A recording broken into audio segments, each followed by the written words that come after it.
தலைப்புச் செய்திகள். குரூப் 2 தேர்வுகள் கடைசி நேரத்தில் ரத்து செய்யப்பட்டதன் எதிரொலி. டிஎன்பிஎஸ்சி தேர்வு கட்டுப்பாட்டு அலுவலராக இருந்த சண்முக சுந்தரம் காத்திருப்போர் பட்டியலுக்கு மாற்றம். கம்யூனிச சித்தாந்தம் இந்தியாவிலிருந்து விடுபட வேண்டும் என அமித்ஷா பேச்சு. கம்யூனிசம் ஆட்சியில் இருக்கும் இடங்களில் எல்லாம் வளர்ச்சி தடைபடுவதாக விமர்சனம். அதிமுக ஆட்சியில் அரசு ஊழியர்களின் உரிமை பறிக்கப்பட்டதாக ஜாக்டோ ஜியோ மாநாட்டில் முதலமைச்சர் மு.க.ஸ்டாலின் குற்றச்சாட்டு. அரசு ஊழியர்களின் கண்களில் இரத்தக் கண்ணீர் வடிக்க வைத்ததாக சாடல். தனிக்கட்சி தொடங்கும் நடவடிக்கையில் சசிகலா தீவிரம், கூட்டணிக்கும் தயார். உச்சகட்ட கோபத்தில் தினகரன். இனி விரிவான செய்திகள். குரூப் 2 2A மெயின் தேர்வுகள் கடைசி நேரத்தில் ரத்து செய்யப்பட்டது தமிழகம் முழுவதும் கொந்தளிப்பை ஏற்படுத்தியுள்ளது. இதன் எதிரொலியாக அரசு அதிரடி நடவடிக்கை எடுத்திருக்கிறது. டிஎன்பிஎஸ்சி தேர்வு கட்டுப்பாட்டு அலுவலராக இருந்த சண்முக சுந்தரம் காத்திருப்போர் பட்டியலுக்கு மாற்றம் செய்யப்பட்டுள்ளார். அவருக்கு பதில் புதிய அலுவலராக வெங்கட் பிரியா நியமிக்கப்பட்டுள்ளார். முன்னதாக நேற்று குரூப் 2 குரூப் 2A மெயின் தேர்வுகள் நடைபெறுவதாக அறிவிக்கப்பட்டிருந்த நிலையில் பல்வேறு இடங்களில் ஹால் டிக்கெட் குளறுபடிகள் ஏற்பட்டது. இதனைத் தொடர்ந்து தேர்வர்கள் போராட்டத்தில் ஈடுபட்டது குறிப்பிடத்தக்கது. நக்சலைட்டுகள் தங்களது ஆயுதங்களை ஒப்படைத்துவிட்டு சரணடைந்தால் அரசிடம் இருந்து உரிய உதவிகள் கிடைக்கும் என மத்திய அமைச்சர் அமித்ஷா தெரிவித்திருக்கிறார்.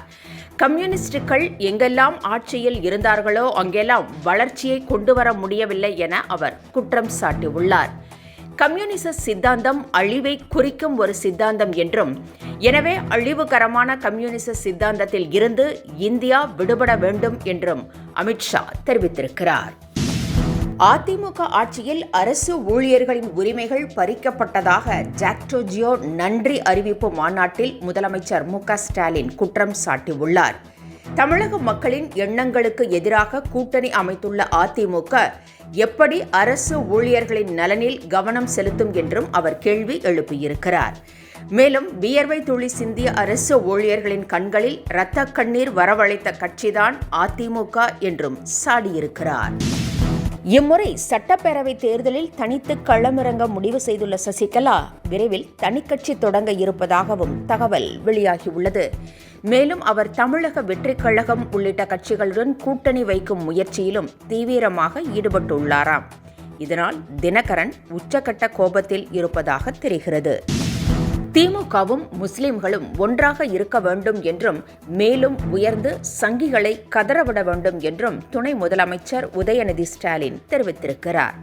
பாஜகவுடன் கூட்டணி வைக்க மாட்டோம் என சொல்லிவிட்டு தற்போது கூட்டணி வைத்ததோடு மட்டுமல்லாமல் சங்கிகள் மதுரையில் கலவரம் செய்ய முயற்சித்த போது அதற்கு இபிஎஸ் ஆதரவளித்ததாகவும் துணை முதலமைச்சர் உதயநிதி ஸ்டாலின் குற்றம் சாட்டியுள்ளார். செங்கோட்டையன் ஒரு செல்லாத நோட்டு என இபிஎஸ் கடுமையாக விமர்சித்திருக்கிறார்.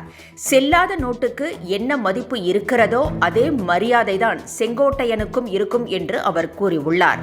முன்னதாக இபிஎஸ்ஐ விமர்சித்திருந்த செங்கோட்டையன் தேசிய ஜனநாயக கூட்டணியில் இருக்கும் 10 கட்சிகளில் ஒன்றுதான் அதிமுக என்றும், தற்போது இருக்கும் அதிமுக ஒரு கட்சியே இல்லை என்றும் பேசியிருந்தது குறிப்பிடத்தக்கது.